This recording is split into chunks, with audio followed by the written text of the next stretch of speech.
भाड़े की बहू। राहुल की उम्र शादी लायक हो गई थी, लेकिन अब तक उसकी शादी नहीं हुई थी। बस इसी बात से परेशान उसकी माँ हर जगह अपनी बेटी की शादी की बात फैला देती है। ऐसे ही एक दिन राहुल के लिए एक लड़की का रिश्ता आता है, लेकिन राहुल को लड़की पसंद नहीं आती, जिस कारण राहुल उस लड़की से शादी करने से मना कर देता है। माँ, मैं इस लड़के से शादी नहीं करूंगा। अब कैसी कैसी लड़कियां दिखा रही है मुझे। मेरा और इसका कोई मैच ही नहीं है। कहाँ मैं कहाँ ये। अरे थोड़ा लेवल कर तो ढूंढिए माँ। देख बेटा, इतनी लड़कियों को रिजेक्ट करना सही नहीं है। पांचों उंगलियां एक बराबर नहीं होती, कुछ ना कुछ खराबी तो निकलती है। लेकिन माँ, इसका मतलब ये तो नहीं ना कि आप मुझे किसी के भी साथ बांध देगी। हाँ, तो तुझे अगर कोई पसंद है तो मुझे बता दे, मैं तेरी शादी उससे करवा दूंगी। माँ, अगर मुझे कोई लड़की पसंद होती तो घर में मैं इतने ड्रामे होने ही नहीं देता। मैं खुद ही उस लड़की को आपके सामने ले आता। इतना बोलकर राहुल अपने कमरे में चला जाता है, लेकिन राहुल का ऐसा बर्ताव देखकर सावित्री रोने लगती है।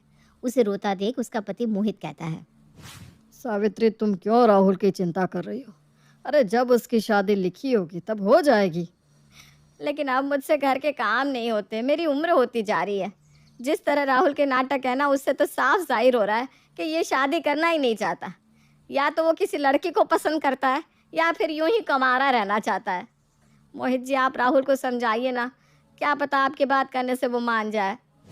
सावित्री की बात सुनकर मोहित राहुल के कमरे में जाता है और उसे समझाने की कोशिश करता है, लेकिन राहुल तो अपने ही पापा को समझाने लगता है। ठीक है पापा, मान लिया मैंने। आपकी पसंद से शादी कर ली। लेकिन मैं अगर कहीं उसे बाहर लेकर जाऊंगा तो आपने सोचा भी है कि लोग क्या कहेंगे? ना वो मेरी हाइट से मैच करती है, ना शक्ल सूरत, ना ही वो पढ़ी लिखी है। उसे तो अपनी बीवी कहते हुए भी मुझे शर्म आएगी। क्या आप अपने बेटे का ऐसा घर बसाना चाहते हैं जो शादी के बाद भी आपका बेटा कभी खुश ना रह सके? अगर आप अपने बेटे की खुशी नहीं चाहते, अगर आप चाहते हैं कि आपके बेटे का रिश्ता दुनिया के सामने रहे लेकिन उसकी पर्सनल लाइफ में हमेशा प्रॉब्लम रहे, तो ठीक है, मैं शादी करने के लिए तैयार हूँ। राहुल की बात सुनने के बाद मोहित इस शादी के लिए इनकार कर देता है और वो अपने बेटे का सपोर्ट लेता है। समय गुजरता है, लेकिन गुजरते समय के साथ अब भी राहुल का रिश्ता किसी के साथ नहीं लगा। कभी राहुल मना कर देता, कभी लड़की वाले राहुल को मना कर देते थे। ऐसे ही एक दिन सावित्री और मोहित आपस में बैठकर राहुल की शादी की बात कर रहे थे। तभी वहाँ सावित्री की पड़ोसन उनके घर आती है। कैसी हो सावित्री बहन? अरे कहीं बेटे का रिश्ता लगा या नहीं?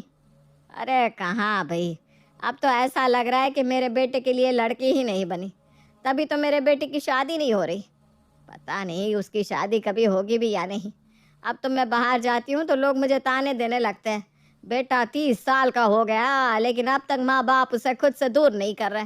बता, अब लोगों के ताने सुनकर रहना पड़ रहा है मुझे। अरे तो तुम लोगों का मुंह बंद करने के लिए अपने लिए भाड़े की बहू क्यों नहीं ले आती? क्या कहा? भाड़े की बहू? क्या मतलब है आपका? अरे मोहित भाई साहब, लोगों का मुंह बंद करने के लिए कुछ ना कुछ तो करना पड़ेगा। आप भले ही 2-4 लोगों का मुंह बंद कर लेंगे, लेकिन पूरी सोसाइटी का नहीं। किस किस का मुंह बंद करेंगे आप? बोलने वाले तो कुछ भी बोलते हैं। वैसे मेरी मानो तो आप लोगों को दिखाने के लिए अपने बेटे की नकली शादी कर दो। इसी बहाने लोगों का मुंह भी बंद हो जाएगा और आपके घर में भाड़े की बहू आ जाएगी। लेकिन आप कहना क्या चाहती हैं, हमें यही समझ में नहीं आ रहा। अरे भाड़े की बहू बनेगा कौन? आखिर कौन है जो यहाँ भाड़ी की बहू बनने के लिए तैयार होगा? सावित्री बहन, आजकल पैसा बड़ी चीज़ है और गांव में बहुत से ऐसे घर हैं जिन्हें पैसों की सख्त ज़रूरत होती है। तुम एक काम करो, मैं तुम्हें एक लड़की का नंबर दे रही हूँ। उसको पैसों की सख्त ज़रूरत है और आपको बहू की। वो पैसों के लिए कुछ दिन के लिए आपकी बहू बन जाएगी और जब उसका समय पूरा होगा तो आप लोगों को बता देना कि तुम्हारी बहू का एक्सीडेंट हो गया, वो नहीं रही अब इस दुनिया में। मोहित और सावित्री को पड़ोसन की बात सही लगती है और वो ठीक ऐसा ही करने की सोचते हैं। शाम को जब राहुल घर आता है तो वो राहुल से इस बारे में बात करते हैं, जिस पर अब राहुल हाँ कर देता है और वो तीनों ठीक वैसा ही करते हैं जैसा उनकी पड़ोसन ने बताया था। लोगों की नज़रों में वो सीता नाम की लड़की को अपने घर बहू बनाकर ले आते हैं। बेटा सीता, ये हमारा घर है, तुझे यहाँ हमारी बहू बनकर रहना होगा। जब तक मैं ना कहूँ तब तक तू इस घर से कहीं मत जाना। और हाँ, ध्यान रहे, तुझे यहाँ बहू बनकर ही रहना है। तुझे कभी किसी के सामने ये नहीं जताना कि हम तुझे भाड़े पर लेकर आए हैं। जी आंटी जी, जैसा आप कहें। सीता, मुझे ना आंटी मत कहो, माँ जी कहो। हाँ माँ जी। जी माँ जी। सीता और सावित्री आपस में बात कर रहे थे, तभी वहां सावित्री की एक सहेली आती है और सीता को देखकर कहती है, अरे सावित्री, तूने हमारे राहुल की शादी कर दी और हमें बताया भी नहीं। अरे वो क्या है ना, शहर में लड़की नहीं मिल रही थी, तो मैंने अपनी जेठानी को कहा लड़की ढूंढने को। मेरी जेठानी ने सीता के लिए मुझे बताया और मैंने बिना कोई देरी किए सीता और राहुल की शादी गांव में ही करवा दी। सीता बेटा, ये मेरी सहेली है, जाओ जाकर चाय ले आओ उनके लिए। जी मम्मी जी, मैं अभी लेकर आती हूँ। इतना बोलकर सीता वहां से चली जाती है और अपनी सास और उसकी सहेली के लिए चाय लेकर आती है। समय गुजरता है। गुजरते समय के साथ सीता वही करती जो एक बहू करती है। ऐसे ही एक दिन सुबह 5 बजे सीता उठकर घर में आरती कर रही थी। उसकी आरती की आवाज़ सुनकर राहुल, मोहित और सावित्री तीनों ही उठकर मंदिर में जाते हैं, जहाँ वो देखते हैं कि सीता घर के मंदिर में पूजा कर रही है। ये देखकर कहीं ना कहीं राहुल को भी अच्छा लगता है, लेकिन वो अपने माँ बाप के सामने कुछ नहीं बोलता। सावित्री, लगता है भाड़े के रूप में हमें अपनी असली बहू मिल गई है। हाँ मोहित जी, आप बिल्कुल सही कह रहे हैं, मुझे भी ऐसा ही लगता है। लेकिन हम इसे रोक भी तो नहीं सकते, क्योंकि ये तो यहाँ सिर्फ 3 महीने के लिए आई है। इतना बोलकर सावित्री उदास होकर अपने कमरे में चली जाती है। समय गुजरता है। गुजरते समय के साथ राहुल और सीता को भी एक दूसरे से प्यार हो जाता है, लेकिन वो दोनों अपना अपना प्यार एक दूसरे के सामने जाहिर नहीं कर पाते। गुजरते समय के साथ अब सीता के जाने का समय आ जाता है। वो अपना सामान पैक कर रही थी, तभी वहाँ राहुल आ जाता है और उसे इस तरह सामान पैक करता देख पूछने लगता है, सीता, तुम अपना सामान पैक क्यों कर रही हो? कहीं जा रही हो क्या? राहुल की ऐसी बात सुनकर सीता अपनी आंखों में आंसू लिए राहुल की तरफ देखती है। राहुल जी, मेरे जाने का समय हो गया है। मेरा समय पूरा हो चुका है, इसलिए मुझे यहाँ से अब जाना होगा। क्या तुम्हारे जाने का समय हो गया? तुम मुझे छोड़कर जा रही हो? राहुल की बात सुनकर सीता बेड पर बैठ जाती है और रोते हुए राहुल से कहती है, राहुल जी, जाना तो मैं भी नहीं चाहती इस घर से, क्योंकि इस घर में मुझे सबसे प्यार हो चुका है।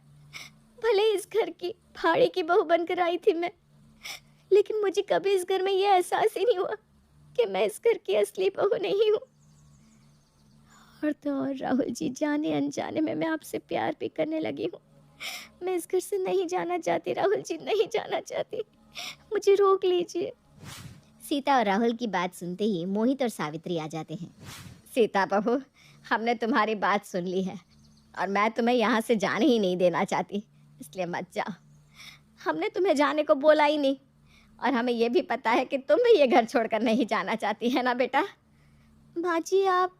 हाँ बहू, जिस तरह तू ये घर छोड़कर नहीं जाना चाहती, ठीक उसी तरह मैं भी तुझे इस घर से नहीं भेजना चाहती, क्योंकि मैंने भी तुझे अपनी बहू के रूप में अपना लिया है। और मेरा ये पागल बेटा, वो तो तुझसे बेहद प्यार करता है, लेकिन उसकी हिम्मत ही नहीं हुई तुझे ये बात बोलने की। हाँ बेटा, इस घर को छोड़कर मत जाओ। तुम भले ही इस घर में भाड़े की बहू बनकर आई थी, लेकिन अब हम चाहते हैं कि तुम इस घर में भाड़े की बहू नहीं बल्कि असली की बहू बनकर रहो। मेरे बेटे से शादी करोगी ना? सीता, मम्मी पापा बिल्कुल सही कह रहे हैं। मैंने तुम्हें अब तक अपने दिल का हाल नहीं बताया। सच कहूँ तो हाँ, मैं तुमसे बहुत प्यार करता हूँ और मैं तुम्हें रोकना भी चाहता हूँ। प्लीज़ रुक जाओ और मुझसे शादी कर लो। बताओ सीता, क्या तुम मुझसे शादी करोगी?